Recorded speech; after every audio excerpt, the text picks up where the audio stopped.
Aku Violeta menghela nafas, mencoba menenangkan diri. Violeta melirik Susan yang sedang merajut di sebelahnya.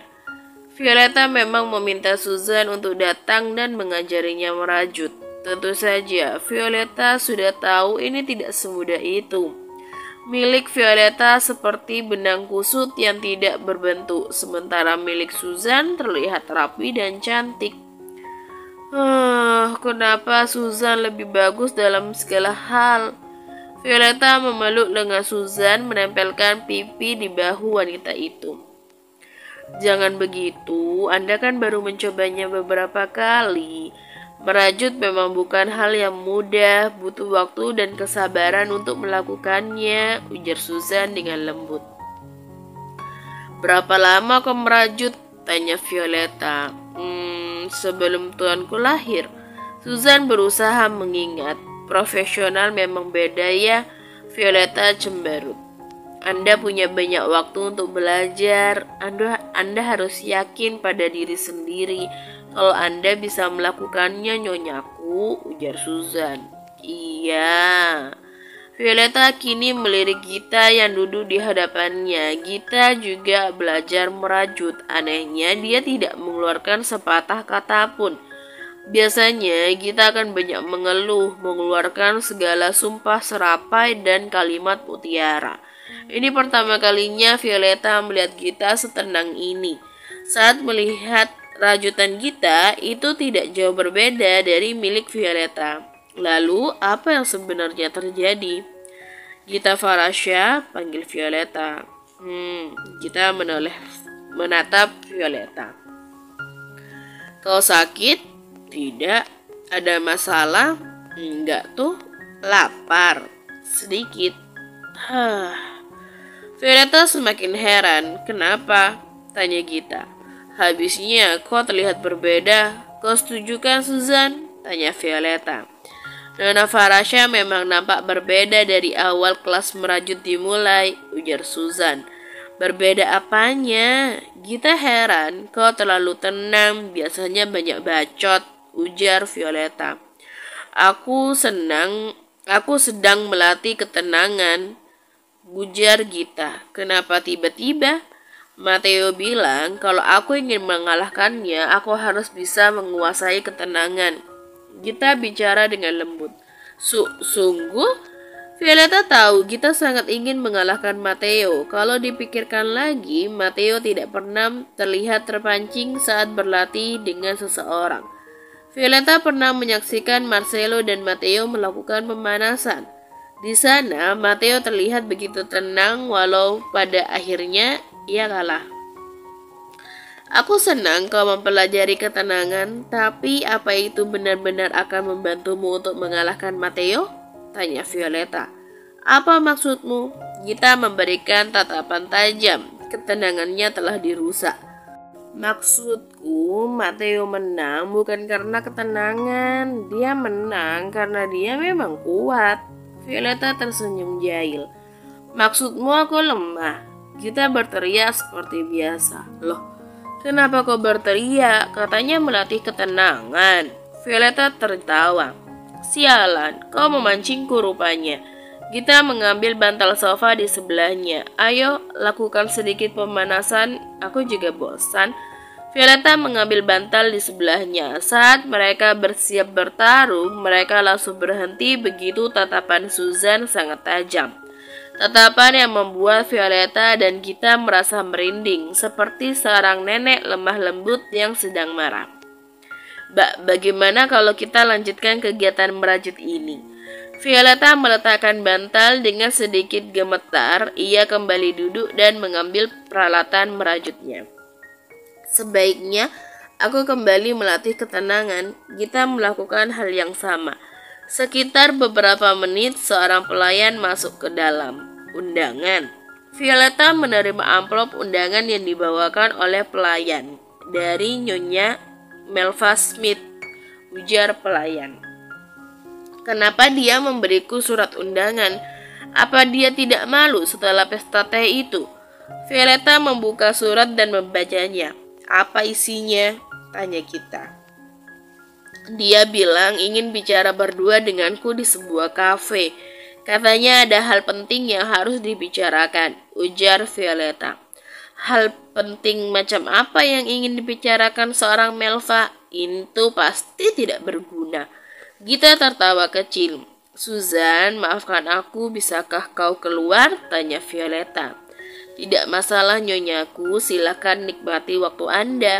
Susan membawa para pelayan yang ada dalam kamar Violeta untuk keluar meninggalkan Violeta dan Gita di dalam sana. Ada apa? Kenapa meminta mereka untuk keluar? Tanya Gita. Tawanya tadi langsung luntur. Kau pasti belum mendengar sesuatu dari Matteo kan? Tanya Violeta. Mendengar apa? Benar rupanya. Apa sih? Katakan aja. Gita penasaran. Kau tahu kan ayahku berselingkuh dengan seseorang? Ujar Violeta. Tahu dong, itu kan cerita yang sudah diketahui semua orang di mansion.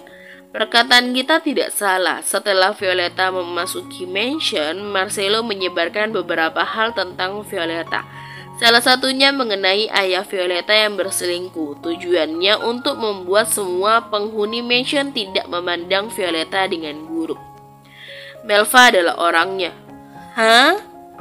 Gita melotot dengan mulut menganga. Yang benar aja.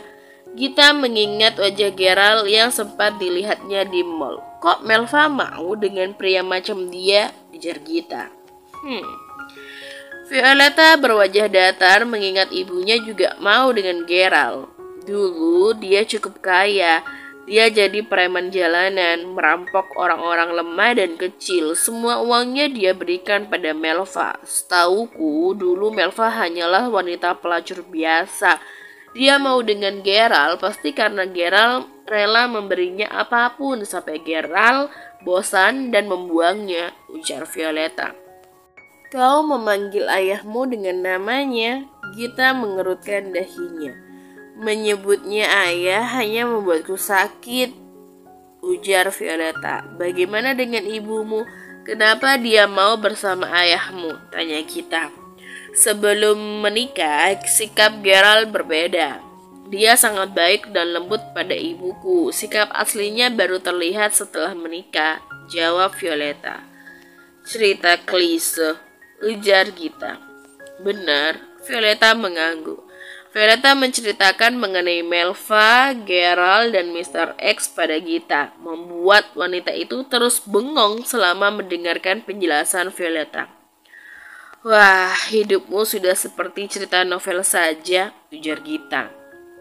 Ya makanya, aku merasa cocok jadi protagonis sebuah novel kan sekarang. Violeta tersenyum. Lalu, apa kau akan pergi menemui Melva? Tanya Gita.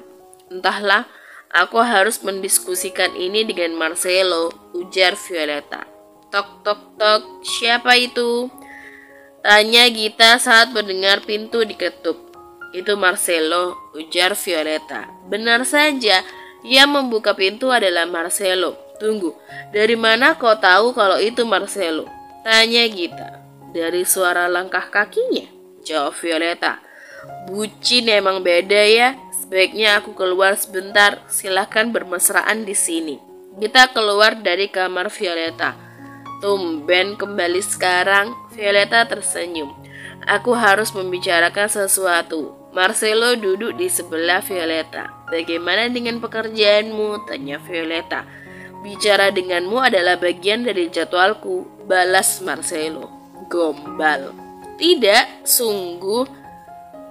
Marcelo menunjukkan jadwalnya dari layar ponsel. Benar aja, di sana terdapat jadwal mengobrol dengan Violeta selama 1 jam. Apa ini bucin jenis baru? Violeta merasa malu. Ya, anggap aja begitu. Marcelo menarik dagu Violeta mengecup bibir istrinya. Katanya mau mengobrol. Violeta mendorong Marcelo dengan pelan. Marcelo menarik Violeta, membawa Violeta naik ke atas pangkuannya. Kedua tangan Marcelo memeluk pinggang Violeta. Wajah mereka menghadap satu sama lain. Ayo bicara seperti ini, ujar Marcelo. Bicara apa bicara? Bicara. Marcelo mengecup bibir Violeta sekali lagi. Kau dari mana? Tanya Gita pada Matteo yang berjalan dari depan. Matteo menggunakan jas tebal membuatnya sangat mudah terlihat habis keluar dari suatu tempat, ujar Matteo. Oh, tugas, tanya Gita. Matteo menanyakan beberapa tugas yang bisa ia lakukan di luar mansion pada Marcelo. Karena Matteo lelah hanya duduk dan memeriksa dokumen. Ia rindu bepergian, mampir ke beberapa tempat, melakukan banyak hal yang tidak membosankan. Pembersihan kecil. Kalau itu kau, aku ragu bisa disebut pembersihan kecil. Gita tersenyum miring. Itu kecil untukku. Kau selalu memiliki waktu untuk menyombongkan dirimu padaku ya. Dan kau selalu memiliki waktu untuk menyapaku. Apa kau tidak punya pekerjaan? Matteo melangkah melewati Gita. Cih, lain kali aku tidak akan memberinya perhatian lagi, gumam Gita dengan kesal. Hei, Gita menoleh ke arah Matteo. Mau main PS? Tanya Matteo. Mau. Gita bersemangat. Ia langsung mengikuti Matteo. Apa ini? Melva menatap sebuah kotak yang ada di atas ranjangnya. Kotak tersebut diikat dengan sebuah pita berwarna ungu yang cantik. Saat Melva membuka kotak itu, isinya adalah sebuah gaun yang sangat mencolok. Namun Melva menyukainya. Siapa yang memberi ini? Apa mungkin Felix? Wajah Melva memerah. Nyonya, tuan muda meminta izin untuk bicara, ujar pelayan. Apa dia ingin membuat masalah lagi? Melva langsung merasa kesal. Kupikir tidak apa kalau bicara dengannya sebentar. Anggap aja ini kali terakhir aku akan mendengarkan omong kosongnya. Karena aku akan segera memiliki kekuasaan lagi di tempat ini. Melva mengangguk pada pelayan. Dominic masuk ke dalam kamar Melva dengan membawa sebuah kotak kecil dengan pita berwarna ungu yang sama seperti kotak yang membungkus gaun itu. Maaf mengganggu ibu, ujar Dominic. Hentikan basa-basimu, katakan apa yang kau inginkan, ujar Melva. Kenapa ibu sangat kasar? Aku kan hanya ingin bertanya, apakah ibu menyukai gaun yang kuberikan? Tanya Dominic. Apa? Kau yang memberikan gaun ini? Melva terkejut. Karena ibu akan bertemu dengan Violeta, aku memberikan hadiah gaun yang bagus. Aku tidak mau ibu terlihat buruk di depan Violeta, ujar Dominic. Kau? Melva tidak tahu harus berkata apa. Entah kenapa, dia merasa sedikit senang dengan bantuan ini. Baiklah, aku akan menerima gaun ini, ujar Melva. Aku senang ibu menyukainya. Lalu, aku akan memberikan ibu satu hal lagi. Dominic memberikan kotak kecil yang ia bawa. Apa ini? Melva membuka kotak. Isinya adalah sebuah botol kaca kecil dengan ukiran indah. Di dalamnya terdapat cairan berwarna ungu. Apa ini, Dominic? Tanya Melva sekali lagi. Sesuatu yang akan ibu butuhkan. Anggap aja ini adalah kebaikan terakhir dariku. Dominic tersenyum. Apa kau sedang bercanda? Oh, atau kau tahu kalau aku akan segera mendapatkan kekuasaanku lagi? Melva tersenyum miring. Sekarang aku mengerti. Inilah sebabnya kau bersikap baik. Karena kau takut kalau aku membuangmu kan? Melva tertawa. Dominic tidak menjawab, hanya menunjukkan senyum yang membuat Melva merasa kesal. Senyuman yang mirip dengan wanita jalang itu sangat memuakkan. Melva hendak melempar botol berisi cairan ungu. Ibu akan menyesal jika melakukannya, ujar Dominic. Apa? Kenapa aku harus menyesal? Melva mengerutkan dahinya. Simpan aja cairan itu baik-baik dan bawa saat ibu menemui Violeta. Aku yakin ini akan sangat membantu ibu. Dominic keluar dari kamar. Apa yang bocah itu inginkan? Melva menatap cairan tersebut. Apa ini racun? Dia ingin aku meracuni Violeta Aguero. Apa dia gila? Itu sama saja bunuh diri. Melva menggenggam botol tersebut dengan erat. Mungkin aku harus menyimpannya. Ponsel Melva berdering. Itu panggilan dari Gerald. Ada apa? Tanya Melva. Jangan jutek dong, Melva sayang. Ujar suara Gerald terdengar menjijikkan di telinga Melva. Berhenti membuatku merasa jijik. ujar Melva. Sialan kau, padahal aku sedang bersikap baik padamu. Gerald menggeram. Kenapa menelpon? Jika tidak ada hal yang penting, aku akan menutupnya. Melva kesal. Ini sangat penting. Aku ingin bertanya, apakah persiapannya sudah siap? Tanya Gerald. Apa kau meremehkanku? Aku harus khawatir karena ini misi yang besar dan bernilai jutaan dolar. Ujar Gerald. Dasar bajingan gila. Aku akan menunggu dengan baik. Ingat, kalau terjadi sesuatu yang salah, maka kau yang akan menanggung semua akibatnya. Ujar Gerald. Melva buru-buru menutup telepon saat Felix masuk ke dalam kamarnya. Siapa itu? Tanya Felix. Hanya teman. Melva menyembunyikan ponselnya. Siapa itu Melva? Felix merebut ponsel Melva memeriksa riwayat teleponnya. Gerald, si gembel kemarin. Kenapa kau masih menghubunginya? Tanya Felix.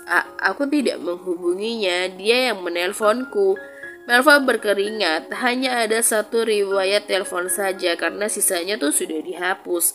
Dia sangat berharap Felix tidak mencari tahu lebih dalam soal hal ini.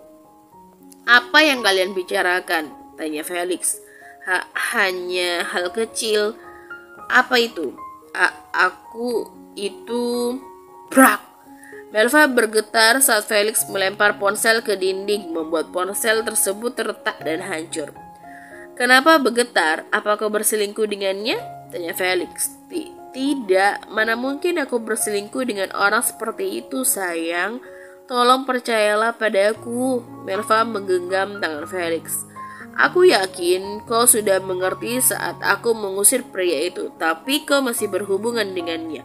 Jika kau memang tidak memiliki apa-apa dengan pria itu, kau seharusnya memblokir nomornya atau mengganti nomormu dengan yang baru. Ujar Felix. Sayang, jangan panggil aku seperti itu. Felix menepis tangan Melva. Jika terbukti kau dan dia memiliki hubungan yang spesial, aku tidak akan mengampunimu. Ujar Felix. Ayah, Dominic datang. Dia langsung menempel pada Felix. Ayah, apa kita tidak jadi main golf? Tanya Dominic. Ikut aku. Felix keluar dari kamar Melva diikuti Dominic yang sempat memberikan senyuman kecil pada Melva. Violeta menatap Cecilia yang masuk ke dalam kamarnya. Cantik, ujar Cecilia setelah melihat Violeta. Iya dong. Violeta merasa sombong. Violeta tidak memakai gaun. Itu adalah setelan formal dengan celana panjang dengan bahan lembut dan hangat. Rambut panjangnya dikepang dengan rapi dengan pita kecil di ujungnya. Hati-hati, ujar Cecilia. Tenang aja, tidak akan terjadi apa-apa kok. Violeta menepuk bahu Cecilia. Violeta, mereka sudah menyiapkan mobil, ujar Gita. Dia akan ikut dengan Violeta sebagai pengawal pribadi. Kau akan ikut? Tanya Cecilia. Iya dong. Yakin? Iya. Gita mengucek matanya lagi. Kau terlihat kurang sehat. Bagaimana jika bawa yang lain saja? Tanya Cecilia. Hei, aku mau ikut. Aku capek di mansion terus, ujar Gita. Kau sudah minum obatmu? Tanya Violeta. Sudah. Hop. Gita sontak menutup mulutnya. Sudah kuduga, kau sakit. Violeta menatap Gita dengan wajah datar. Ini hanya flu ringan, bukan masalah apapun kok. Kita berusaha terlihat kuat. Tetaplah di sini, ujar Violeta. Tidak, aku tidak bisa membiarkanmu pergi sendirian. Masa hanya karena flu ringan pengawal pribadi Nyonya Aguero lalai dari tugasnya, ujar Gita. Biasanya kok senang diberi libur, ujar Violeta. Please, Gita menyatukan kedua tangannya menatap Violeta dengan wajah imutnya. Wajah seperti itu tidak mempan padaku. Violeta menghela nafas. Pada akhirnya dia mengangguk. Hehehe, gitu dong. Gita tersenyum. Ayo pergi. Violeta berdiri. Cecilia masih tinggal di kamar Violeta saat semua orang sudah keluar dari sana. Tidak akan terjadi sesuatu kan? Ya, kalau terjadi sesuatu, mereka adalah Violeta dan Gita. Apa yang harus aku khawatirkan? Cecilia keluar dari kamar Violeta. Saat tiba di kafe, Violeta terkejut karena kafe tersebut begitu ramai pengunjung. Padahal Melva sudah mengatakan akan menyewa seluruh kafe untuk hari itu. Ditambah, Violeta tidak bisa menemukan Melva di sana. Violeta harus menghubungi Melva. Wanita itu bilang dia salah menulis alamat kafe dan memberikan alamat baru pada Violeta. Dengan rasa kesal, Violeta pergi ke alamat yang benar. Kafe tersebut adalah tempat kelas atas di mana menu paling murah berada di atas $30. Baru masuk saja, beberapa pengawal sudah berdiri menatap Violeta dengan penuh aura permusuhan. Nyonya Melva telah menunggu Anda di lantai 3, ujar pelayan. Tunggu. Pengawal menghentikan Violeta yang hendak melangkah ke arah tangga. Nyonya Melva berpesan agar Anda hanya naik sendirian tanpa pengawal, ujarnya. Kenapa aku harus mendengarkan kata-katamu, ujar Violeta. Karena ini bagian dari peraturan pesta, jawab pengawal. Benarkah? Aku tidak tahu pesta ini memiliki peraturan yang tidak menyenangkan. Kalau begini lebih baik aku pulang saja, ujar Violeta. Anda tidak bisa pulang. Pengawal itu berhenti bicara saat Violeta menatapnya dengan tajam. Siapa kau yang berani memerintah seorang Aguero? Tanya Violeta penuh penekanan. Aku itu, maafkan dia Nyonya Aguero. Dia masih baru, jadi tidak mengerti apa-apa, ujar pelayan yang tadi mengatakan lokasi Melva. Tidak ada siapapun selain Nyonya Melva di dalam ruangan dan Nyonya sangat ingin bicara empat mata bersama Anda. Karena itulah pengawal dilarang ikut, ujar pelayan. Meski begitu, bukan berarti pengawalku tidak boleh berjaga di depan pintu kan? Apa kau bisa menjamin keselamatanku jika pengawalmu tidak bersamaku? Violeta menatap pelayan. Saya akan menghubungi Nyonya dulu. Pelayan menghubungi Melva. Setelah beberapa saat, ia memberikan jawaban. Nyonya bilang Anda boleh membawa pengawal pribadi Anda untuk menunggu di depan pintu. Tapi, pengawal yang lain tidak boleh ikut, ujar pelayan. Itu cukup. Violeta menatap beberapa pengawal yang merupakan para pasukan khusus Aguero. Mereka mengangguk setelah mengerti maksud Violeta. Violeta membawa Gita menuju ke lantai 3. Di sana ada sebuah ruangan yang tertutup dengan satu pintu tanpa adanya jendela di sekitar dinding. Berjaga beberapa orang pengawal. Kau tetaplah di depan, ujar Violeta. Baiklah. Area lantai 3 memang dikhususkan untuk VVIP atau orang-orang tertentu karena lokasinya tertutup dan aman. Violeta memasuki ruangan. Tidak seperti dugaannya, tempat itu begitu luas. Ada 2 sofa panjang yang berhadapan, dibatasi sebuah meja kecil dengan kue dan teh di sana. Melihatnya, Violeta merasa ruangan ini terlalu kosong atau mungkin saja ditata seperti itu. Selamat datang Nyonya Aguero, ucap Melva yang telah duduk sambil meminum teh. Maaf ya, karena kau datang terlambat, aku minum lebih dulu, ujar Melva. Tidak masalah Nyonya Smith, lagi pula ini bukan salahku yang menulis alamat dengan salah. Violeta duduk di hadapan Melva tanpa memperdulikan tata krama. Dia menaikkan satu kaki ke kaki yang lain dan menyandarkan punggungnya.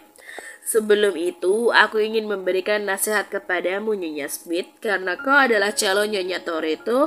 Kau harus belajar banyak hal. Kau harus memastikan undangan yang ditulis telah benar. Kupikir ini bukan kali pertama undangannya salah, ujar Violeta. Itu adalah kesalahan pelayan, ujar Melva. Kau tidak bisa menyalahkan pelayan dalam segala hal. Pelayan adalah orangmu dan perwakilan darimu. Setiap kesalahan kecil seorang bawahan adalah kesalahan atasannya juga. Apa kau tidak mempelajari hal ini?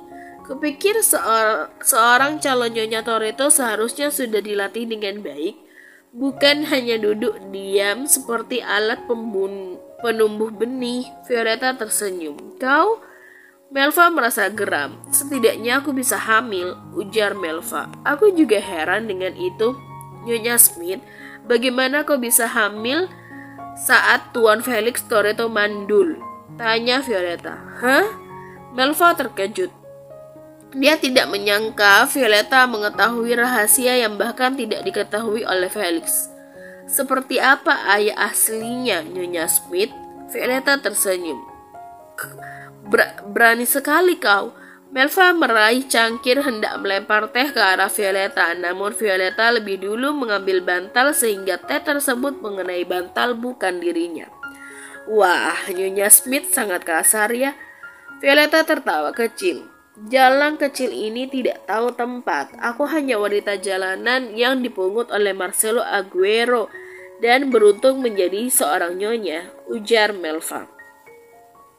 Benar sekali, aku memiliki banyak keberuntungan dalam hidupku, tapi Nyonya Smith, kau tidak begitu beruntung ya.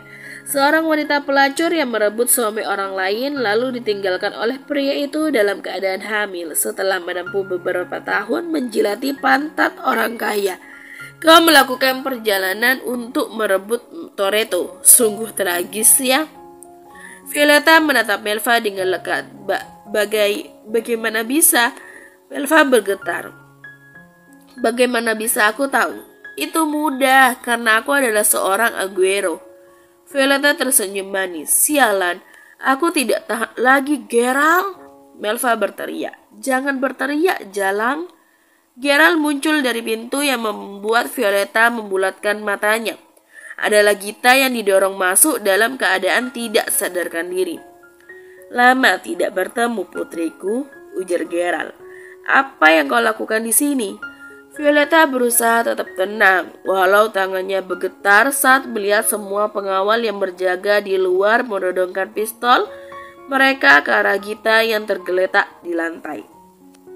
Tentu saja, aku datang untuk menemuimu, putriku. Geralt mendekati Violeta. Bagaimana jika kita kembali seperti dulu? Kita bisa hidup bersama menjadi keluarga yang bahagia. Aku berjanji akan menjadi ayah yang baik untukmu. Geralt menarik dagu Violeta. Violeta melirik Melva yang tersenyum puas. Kau akan mati. Itulah gerakan bibir yang ditunjukkan Melva kepadanya. Bagaimana jika aku menolaknya? Tanya Violeta. Maka gadis kecil itu akan mati. Geralt melirik Gita. Jika kau ingin berteriak, maka semuanya akan sia-sia. Ruangan ini kedap suara, sehingga para pengawal di bawah sana tidak akan mendengarmu. Aku akan memberimu pilihan yang mudah. Jadilah anak yang baik dan ikuti aku tanpa perlawanan, atau jadi anak nakal yang kehilangan pengawal kesayangannya. Geralt tersenyum. Kau? Suara Violeta bergetar, namun kedua matanya menatap nyalang ke arah Geralt. Lakukan apapun yang kau inginkan, ujar Violeta. Kau memang anak yang baik, putriku. Geralt membelai rambut Violeta. Kau baik-baik saja? Charlene memberikan sekali kopi pada Marcelo. Terima kasih. Marcelo meneguk kopi tanpa minat. Kau terlihat lelah. Bagaimana jika istirahat sebentar? Tanya Charlene. Marcelo mengambil ponselnya yang berdering. Ia berharap itu adalah panggilan dari Violeta. Namun bukan. Ada apa? Tuan Aguero, seseorang membawa nyonya, ujar seorang di suara dari seberang sana. Charlene yang mendengarnya terkejut. Aku tidak butuh bantuan. Charlene mengerti kenapa Marcelo menolak bantuannya. Ekspresi Marcelo saat ini terlihat seperti seseorang yang siap membantai pasukan musuh.